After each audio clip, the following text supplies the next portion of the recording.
बांग्लादेश में तख्ता पलट के बाद भारत में शेख हसीना इस वक्त मौजूद हैं। हिंडन एयर बेस के सेफ हाउस में शेख हसीना हैं। बांग्लादेश में कल हुए विरोध प्रदर्शन में 56 लोगों की मौत हुई। पिछले महीने से जारी हिंसा में 350 से ज्यादा लोगों की मौत हुई है।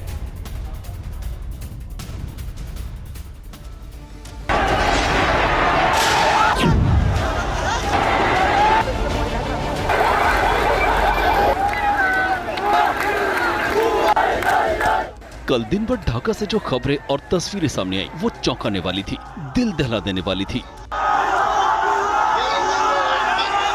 आरक्षण विरोधी आंदोलन के बाद बांग्लादेश में हालात इतने खराब हो गए कि शेख हसीना ने न सिर्फ प्रधानमंत्री पद से इस्तीफा दे दिया, जान बचाने के लिए देश भी छोड़ दिया और बांग्लादेश के C-130 सैन्य विमान के जरिए भारत पहुंच गई।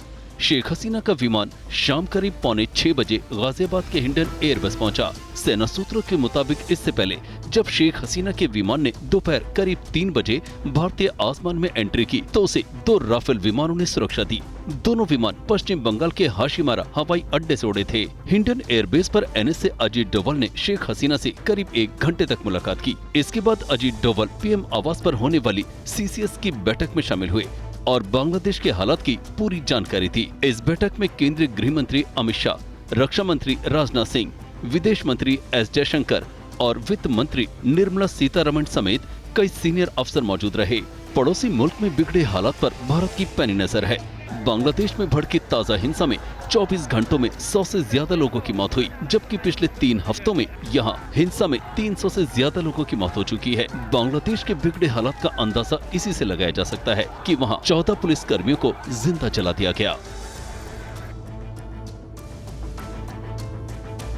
और ढाका की सड़क पर रात में फोर्स के मार्च के लेकर भी खबर है। बांग्लादेश में रात भर उपद्रव होता रहा। लगातार आ रही तस्वीरों के बीच हालात के बारे में एक जानकारी आपको TV9 भारतवर्ष दे रहा है, जहां जानिए किस तरीके से अब ये तस्वीरें देर रात की सामने आई हैं कि सड़क पर रात भर फोर्स का मार्च और रात भर उपद्रवियों की सड़क पर मौजूदगी।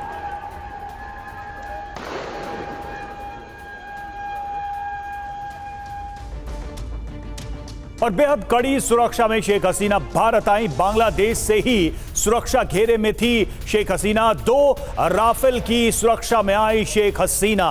बंगाल के हाशिमारा से उड़े थे 2 राफेल विमान।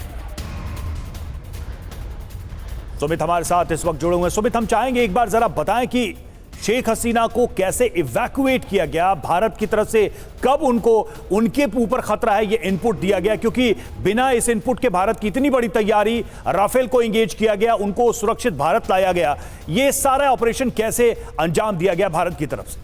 देखिए, आपको याद होगा 24 घंटे पहले यानी 5 तारीख को ये एक बड़ा प्रोटेस्ट था, ढाका प्रोटेस्ट, जिसमें कहा गया था कि लाखों की संख्या में स्टूडेंट सड़कों पर आएंगे और यही सबसे बड़ा रेड अलर्ट भी था, क्योंकि लगातार ढाका में या फिर आप कहते हैं बांग्लादेश एजेंसीज ने जाहिर कर दिया था कि अब शायद फोर्सेज इसको कंट्रोल नहीं कर पाएगी और भारत की इस पर बहुत करीब से नज़र थी। भारत में लगातार शेख हसीना या फिर उनकी सारी डेवलपमेंट में भारत नज़र बनाए रखा था, लेकिन फिर बांग्लादेश की PM के ऑफिस से ये बताया गया कि उनको भारत आना है, क्योंकि वहाँ पर उनकी जो सिचुएशन है या फिर जो सिक्योरिटी है उसको ब्रीच किया जा सकता है। उसके बाद भारत में खास ऑफ NSA अजीत डोभाल और इसके अलावा कई सीनियर अधिकारियों ने जिसमें आर्मी के कई सीनियर अधिकारी थे, एयरफोर्स के थे, उनको वहां से इवैक्यूएट करने की तैयारियां शुरू भी की गई। और देखिए, इंपॉर्टेंट ये था, क्योंकि देखिए सबसे इंपॉर्टेंट ये था कि अगर उनको सेफ जोन से अगर इवैक्यूएट करना और उन पर कोई अटैक ना हो जाए, इसके लिए सबसे ज्यादा गंभीरता से देखा गया और कई प्लान तैयार किए गए। एक तरीका नहीं कि सिर्फ उनको हेलीकॉप्टर से लाया जाए, फिर दूसरा तरीका ऑप्शन किया गया कि नहीं उनको गाड़ी से, रोड से लाया जाए, लेकिन उसमें सबसे ज्यादा खतरा था, तो इसलिए लगातार उनको इवैक्यूएट किया गया। मल्टीपल आप कह सकते हैं कि रूट्स के हिसाब से उनको उनकी लोकेशन को, उनके रूट को बहुत क्लासिफाइड रखा गया और इसके लिए भारतीय वायुसेना ने अपनी 101 जो स्क्वाड्रन है हाशिमारा के अंदर रफाल की, उसको भी, हालांकि ये प्रोटोकॉल भी है कि जब भी ऐसे कोई बाहर से डिग्निटरी या फिर कोई बड़े PM के प्रोटोकॉल के अफसर या फिर उनके गेस्ट आते हैं तो उनके प्रोटोकॉल में सिक्योर स्काइज दिया जाता है। उस समय नो फ्लाइंग जोन घोषित कर दिया जाता है कि उस इलाके में, उस जगह के ऊपर, उस रूट पर कोई फ्लाई नहीं करेगा। और जब शेख हसीना वहां से आ रही थी तो उनको स्टैंड बाय पे रखा गया था। खासतौर पे ये भी कहा गया कि उसमें से स्क्रैम्बल किया गया ताकि अगर कुछ ऐसी अनहोनी या फिर कोई ऐसा थ्रेट मिलता है तो रफाल उसको काउंटर करने के लिए सक्षम रह सके। लेकिन अब खबर यही है कि पीएम पद से इस्तीफे के बाद शेख हसीना भारत पहुंची हैं। हालांकि हमारे सहयोगी सुमित इस बारे में लगातार हमें जानकारी दे रहे हैं कि किस तरीके से भारत वो पहुंची, और लेकिन सूत्रों के मुताबिक आपको ये भी बता दें कि सरकार ने काफी विचार विमर्श के बाद अब शेख हसीना को भारत आने की इजाजत दी है और विदेश मंत्री एस जयशंकर आज इस मुद्दे पर संसद में भी बयान दे सकते हैं।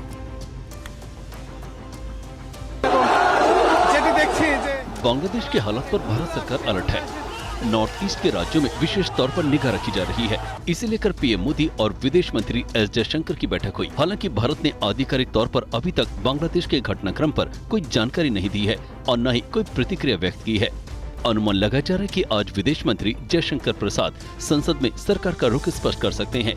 बांग्लादेश में तेजी से बदलते हालात के बीच कल लोकसभा में विपक्ष के नेता राहुल गांधी ने विदेश मंत्री एस जयशंकर से मुलाकात की। उनकी बातचीत का ब्यौरा तो नहीं दिया गया, लेकिन समझा जाता है कि चर्चा का उद्देश्य बांग्लादेश में उथल-पुथल के साइड इफेक्ट पर विचार विमर्श हुआ।